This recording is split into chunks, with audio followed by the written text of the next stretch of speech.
my videos are too long, so people don't watch them.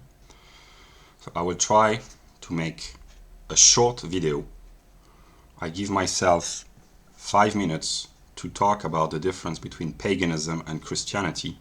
I will go directly to the point. I will not elaborate, just to give my view. So I begin.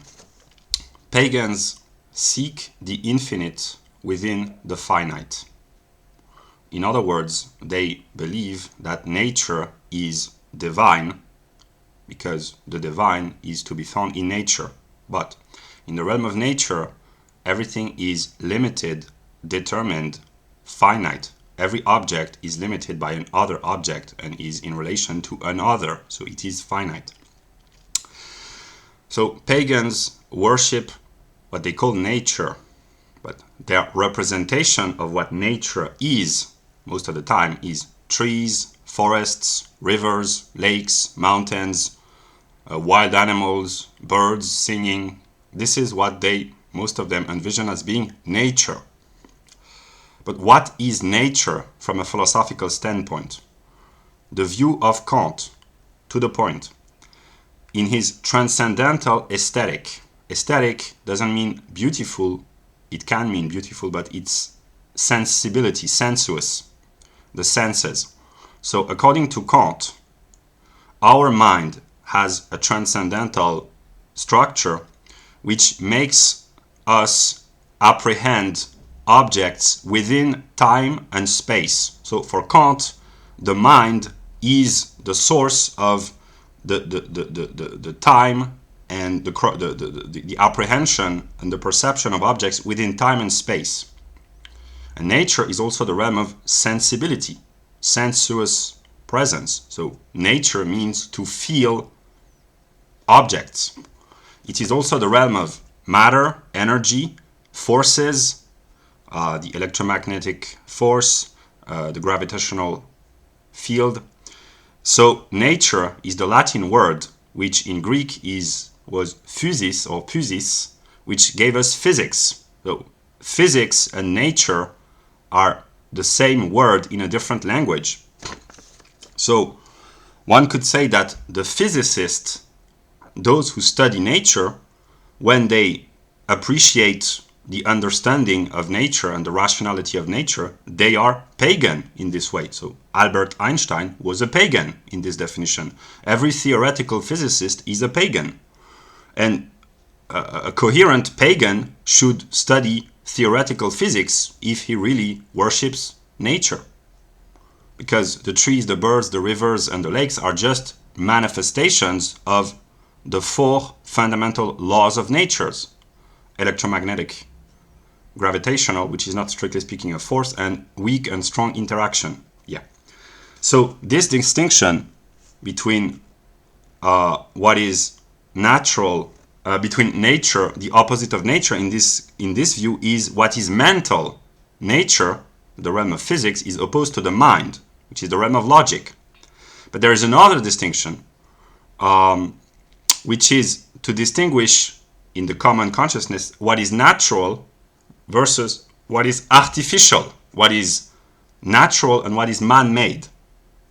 But the question is it possible to have nature with man within without influencing nature? When we breathe, we influence the temperature of the external world. By just standing or lying on the ground, we exert a pressure upon the ground, so we influence nature. The temperature of our body, which is vital for our organic maintaining, influences the external temperature. We constantly influence nature by just being within nature. We do not do this consciously, but the primitive peoples, they seem to live in natural conditions. That's a delusion. They have very specific, very complex social organization, and they work and produce objects through a cognitive process, artificial objects. A purely natural people no longer exist and probably never has existed since apes became conscious. Nature has been divided within herself, so to speak, between mind and nature. And the pagans, they also worship things like songs, fairy tales, folklore, myth. But these are products of the human mind. These are spiritual products. Spirit, for Hegel, is everything which is produced by the human mind. A brick is a spiritual product in a way because it was made by man. So they worship nature, but spirit at the same time. So it's not very coherent. And one could say, to summarize, okay, I've reached the limit. Maybe I will set my limit to 10 minutes. Pagans worship creation, which in their view is not created because the world is eternal, but they worship the world, which in a Christian view is the creation. And also, an aspect of pagan is that they seek to know the divine or the gods or spirits or energies, whatever. They seek to have a knowledge of the infinite, so to speak. That's what I could say about paganism in broadly 6 minutes. Now I will talk about Christianity. Christians believe that the infinite, which they call God, is above the finite, infinitely above nature, above creation, about our world. And they say that you should worship the creator, God, but not the creation, nature, to simplify. But can there be a creator without a creation? And if you worship the creation, aren't you paying homage to the creator? That's a question. Christians overall reject nature. Christianity is said to be the religion which disenchanted the world and extracted the divine out of nature. This is the death of Pan. That's an expression, I think, from Max Weber. Said that the divine within nature disappeared with the rise of Christianity, whatever. And the Christians are accused of being a practical, scientifically minded people, which is contradictory, but anyway. But nature, as defined previously by the Kantian view, is the very structure of our mind. It's the transcendental aesthetic. The fact that we perceive the world within time and space. For Kant, time and space is not external, it is the structure of our mind. And through our body, we are natural beings. That's why Christians, radical Christians, hurt their own body because they believe that their body is natural and nature is not good. So they mutilate their own body in the most radical forms of Christianity, which is an attempt to solve the contradiction, I guess. So Christianity is the religion in which the infinite, namely God, became finite, limited, human through what is presented as the historical man Jesus, that which we call Christ, to reveal himself to mankind. So God, the Christian story of religion is that the infinite, or God, revealed himself to mankind by making himself finite and limited.